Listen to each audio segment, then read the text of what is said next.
Good morning, ladies and gentlemen. I'm Shwetha Bhatia. I'm a registered dietitian with the Indian Dietetic Association. I work with a team of dietitians, doctors, exercise consultants, physiotherapists, and psychologists. And together we manage a range of clinical conditions and sports performance cases across all age groups and across the globe.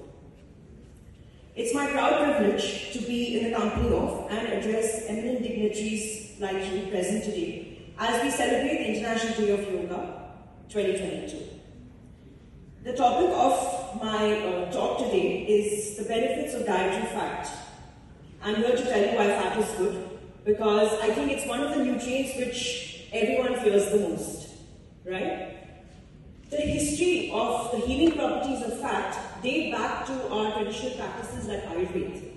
And it's a well-researched nutrient which helps in managing a lot of health conditions, even in modern nutrition science.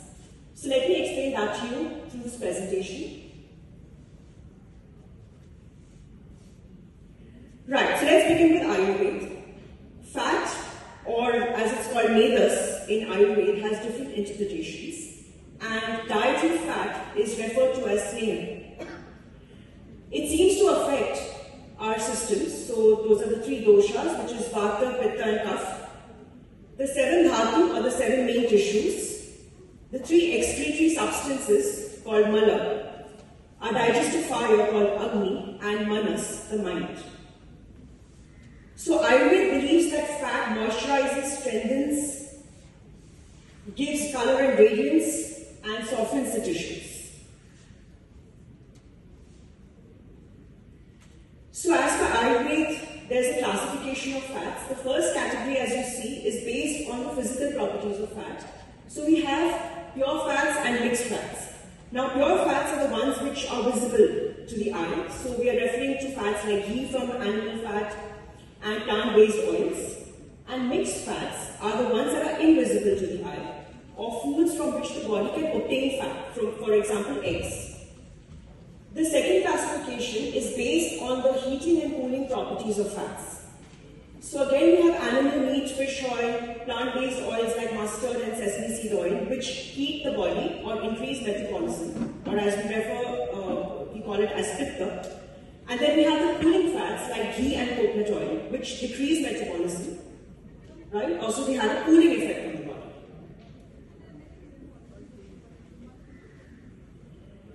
Right, so I was discussing the healing properties. You'll see two categories here. So on the left-hand side, there are a range of conditions where fat can be used to treat these conditions in Ayurvedic principles. And on the right, you can see a range of conditions, for example, dryness, weakness, joint pain, constipation and indigestion. These are conditions which are caused because of a lack of fat in the diet, right? Because of a low fat intake.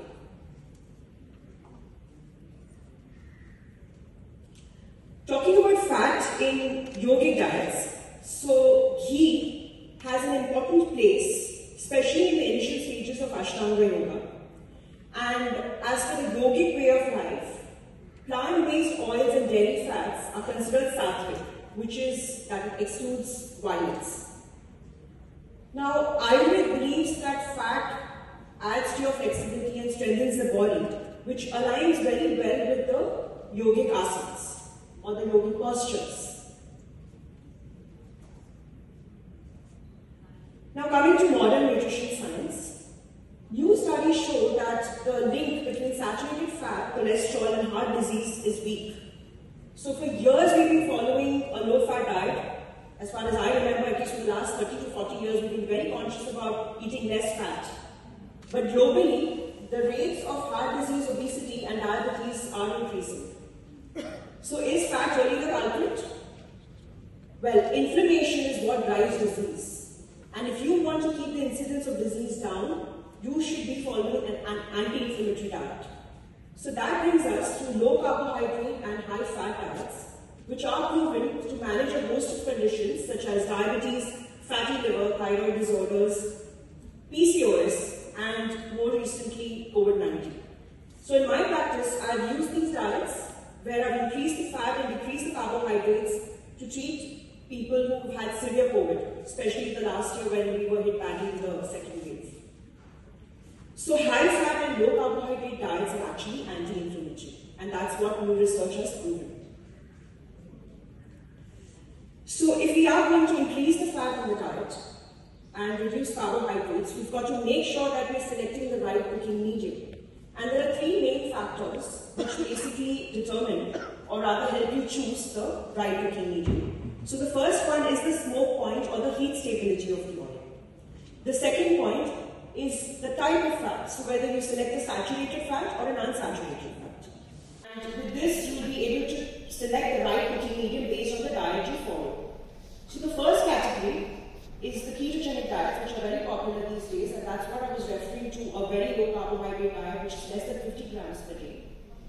In these kind of diets, we can choose fats which are rich in saturated fatty acids and the monounsaturated fatty acids, which we call as MUFA or MUFA-rich oils. Now in this category, we have ghee, coconut and avocado. And if you look at the right-hand side, we look at the heat stability. There are three categories again. So if you are going for a high temperature cooking method, then you'll have fats like ghee, refined coconut oil and virgin avocado oil. If you prefer moderate cooking temperatures, then it's butter and virgin avocado oil. And the third category for cold dishes, for example, salads and smoothies, we can pick virgin coconut oil or again virgin avocado oil. The second category is a low carb category. So if you do consume carbohydrates in your diet, and I do recommend that it should not usually exceed more than 100 to 150 grams per day, then we should be selecting the monounsaturated fatty acid rich oils or the MUFA-rich oils, right, with less omega-6. And we have rice bran, groundnut, olive and avocado in this category. For the categorization as per the temperatures, so if you want to go in for high or moderate temperature cooking, the choices would be refined olive, groundnut, or virgin rice bran and avocado oil. And for cold dishes, we have virgin olive and avocado oil. Now you must have noticed that I've mentioned avocado oil multiple times because it has a unique property. It has a very high smoke point even in the unrefined form. So it can be used across a range of cooking temperatures. Besides which, it's also MUFA rich, so if you see that it falls in both categories and it fits in all the diets. It has some other benefits like it's easy to use, so no refrigeration is needed. It's rich in antioxidants. It's been used to treat a number of autoimmune and inflammatory conditions. Beauty benefits for hair, skin and nails. And of course it aids in wound healing because it's also rich in vitamin A and E and D and K, which are the fat soluble vitamins. The good part is that avocado oil is also now locally available in India. So it applies across the globe. Right, so the take-home message is that fat should not be feared. If you reduce the carbohydrates in your diet and increase the amount of dietary fat, it has an anti-inflammatory profile.